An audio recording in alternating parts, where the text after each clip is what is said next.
I'm great. How are you? I'm good, thank you.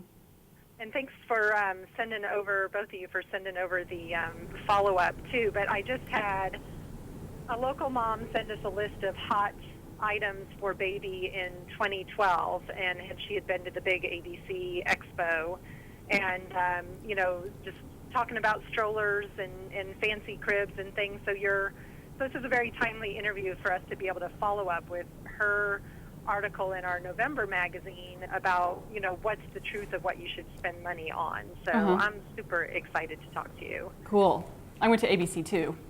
Okay, and what were your thoughts? Yeah, so many products. It was overwhelming. I was overwhelmed myself, and I write about this. I was like, how does anybody choose what to, buy? Because there's so many options, so many strollers, so many reusable diapers.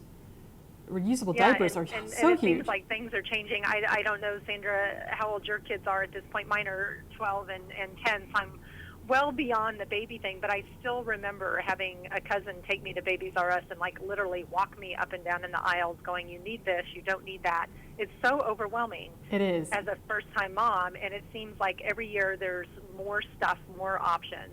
Yes, I think it's totally true. I don't feel like there's a recession in the baby products world at all. Well, and so you had some great statistics in your notes that I know came from the book about the average cost of raising a child over their lifetime, and is that until they're 18 and they walk out the door to college, or does that include college? No, that does not include college. Wow, so that's even scarier because you could probably just double that. Oh, yeah. For definitely. College. But in that first year alone, you say that it's going to cost a family $10,000 for a baby. And so that's an average. Go ahead. That's an average. The more you make, the more you spend. And so the top end of that is around $18,000 per one child. So the $10,000 is more of an average. Is more of an average. Yeah. So for the average middle-class family spending $10,000, what are they most commonly spending that money on? Well, all that money goes for everything. It's housing, transportation, daycare, miscellaneous. That's where the baby products comes in. So, and food, it really covers everything. Okay. That's good to know. So, and when you add daycare into that, it really does, up that cost. And even the cost of daycare varies so dramatically from one facility to the next. Yeah. Daycare's hard to pay for, especially now, I think, for parents. Yeah, and it's interesting because I work with a lot of daycare centers, on the advertising side, and I can see them really, really struggling because in a lot of cases, moms are choosing to stay home.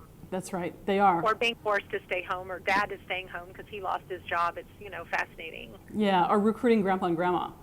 Yes, absolutely. In fact, my business partner, she does part-time Mom's Day Out a couple of days a week, and then all her parents live close. She's so lucky, and one set takes them one day a week, and the other set takes them another day a week. So yeah, that saves a lot of money. It does, and we're seeing more grandparents raising grandkids full-time, too. Yeah, it's a trend. So let's talk about specifically some of the things that you think that parents should save on when they're getting ready to go either fill out their registry for the first time or just start stocking up for the first time. Okay, so yeah, I would start with the basics. Like if you're going to use formula, definitely go with the store brand, because in this country, infant formula is highly regulated by the Food and Drug Administration. So the store brand has to be nutritionally equivalent to the name brand. And by going with the store brand, you'll save 50%. Oh, wow. And that can add up to around $600 a year in savings. Wow. So that's which would pay for that fancy stroller that you want. Exactly. So, I would definitely register for, store brand infant formula. Put the basics on your registry.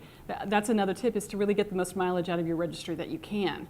Don't forget. That's a great tip. Yeah. Don't forget the formula, diapers, baby wipes, diapers, baby wipes. The stuff you're going to use for years. Right. And that makes great sense. Yeah, and put the big stuff on there too, like your crib and your stroller and your car seat, because even though we're all pinching our pennies, maybe your friends and family will chip in and get that for you. So you just never know. Well, and it's also something that grandparents love to be able to contribute to, for sure. That's right. So let's talk about hosting a clothes swap. I thought that was a really fun, clever idea that would be entertaining as well as practical. Yeah, I think clothes is another way you can really save, and that's by using secondhand stuff. And so you can invite your friends over, throw all the clothes in the middle of the room, and everybody sort through it, and it's free. But I'd also be picky with hand-me-downs too. You want to make sure that there aren't any loose buttons or unraveling threads that can wrap around your baby's finger or scratchy appliques. My rule with secondhand clothes is it should either be new or look like new to you. That's great tip. Yeah. And then let's talk about, and this is so funny, people they spend so much time, energy, and money dreaming about the perfect nursery. But you have some great advice on what not to spend money on in the nursery. Exactly. The nursery, a lot of people, they start with the crib, they doll up the crib, and then they decorate the nursery from there. And really what we want is the crib to be bare. Bare is best when it comes to safety.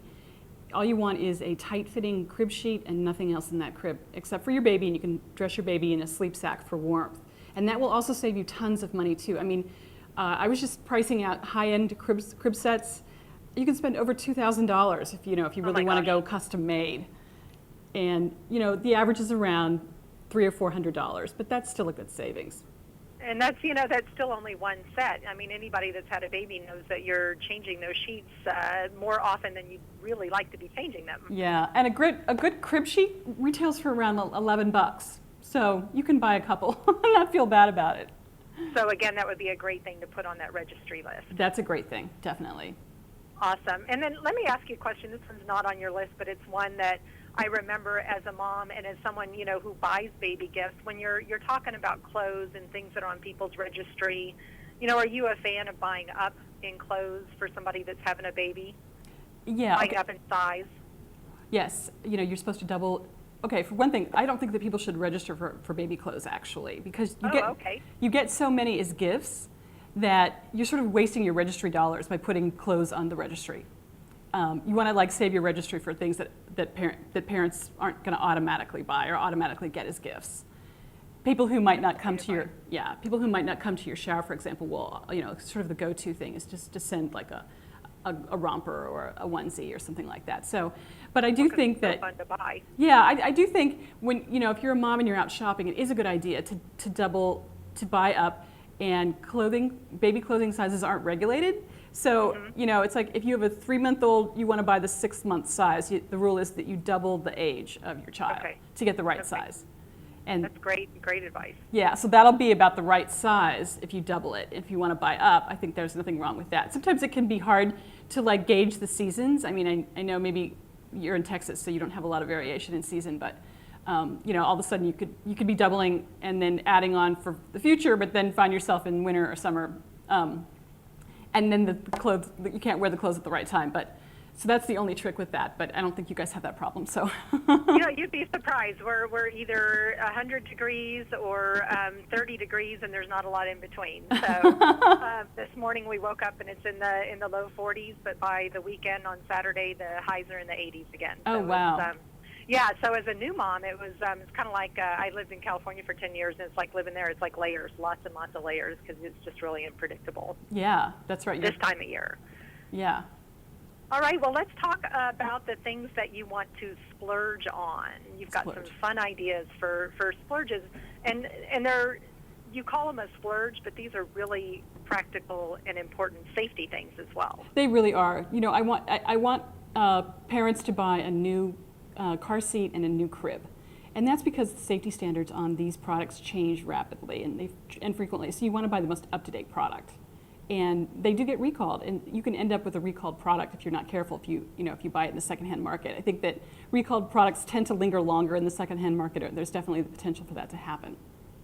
And because people aren't paying attention, or right, just people aren't aware. They might, maybe when the stroller was recalled, they weren't using that stroller anymore, so they just didn't even pay attention to it. But yet, here it is. Okay, let's put it on the garage sale, and then you snatch it up for $20, and you're so excited. But guess what? It's been recalled, and it has a serious safety defect. So it's really not. And do you have a great resource, or on your personal blog, do you provide information about recalls? I know that it's a challenge as a parent to stay on top of that information. Yeah, well, there's a website, recalls.gov.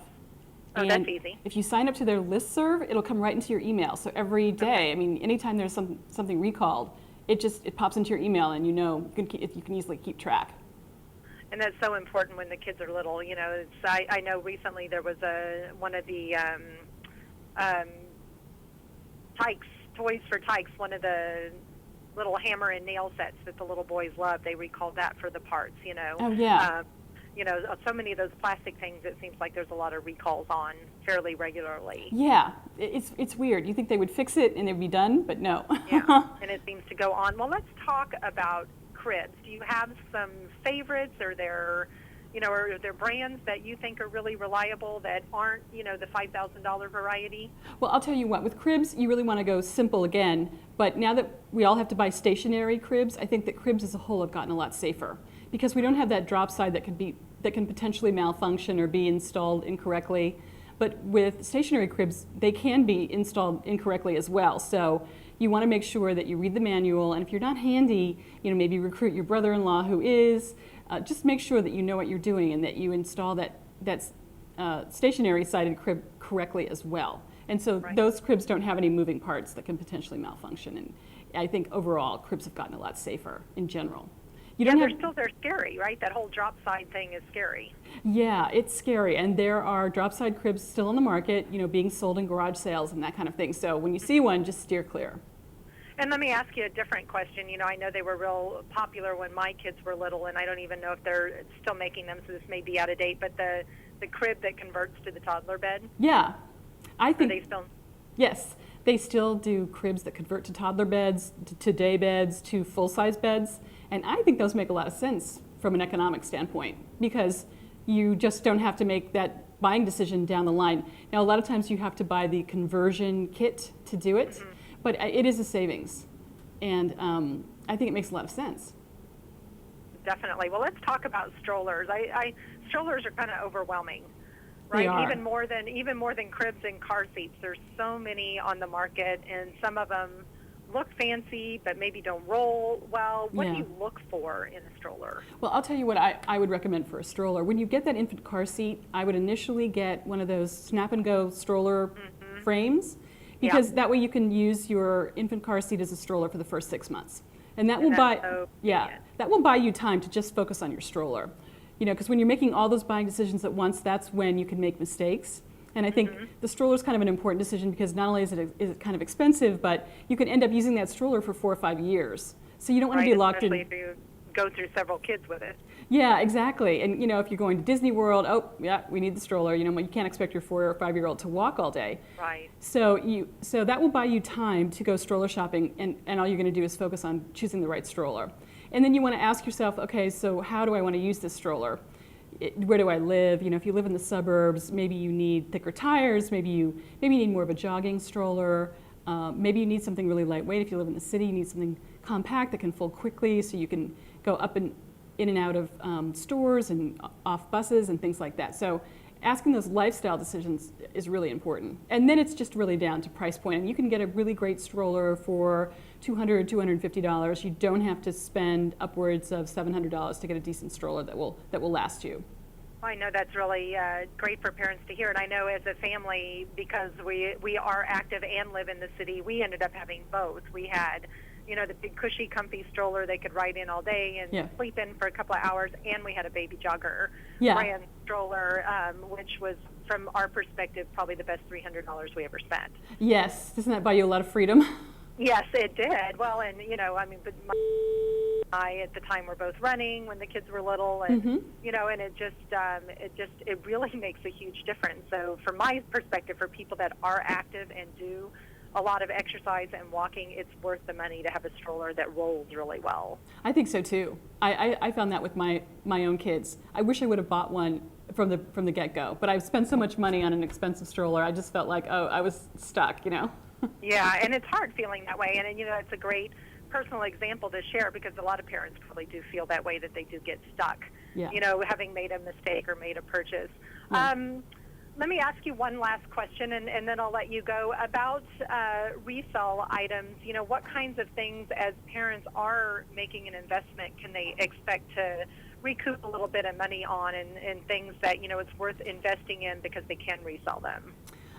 Well, for the resale market, clothes I think are a good way to go. With everything else, I'm a little sketchy on, with kids equipment. It does change. There's safety standards.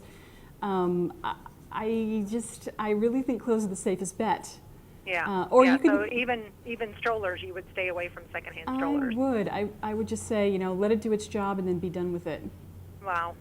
Wow. That always makes me nervous because then it's all that stuff's going into landfills, So it would be nice if we could recycle more of this stuff, but safety is first when you have kids involved. It's hard for parents to make some of those buying decisions. I know, it is. Well, thank you Well, so much. Thank you. Any last minute tips or advice for brand new moms? Well, I was going to say, if you want coupons, if you're interested in the store brand infant formula, storebrandformula.com, they have coupons and more info. Awesome. And other than that, do shop on sale with coupons and stack your savings. And do your due diligence and do the research. Exactly. Great. Well, thank you so much, Sandra. And I'm going to go link to your blog also and to the book and make sure that we let parents know about all this great information. Excellent. Thank you so much, Manette. Thanks. Have a great day. You too. Bye-bye. Bye-bye.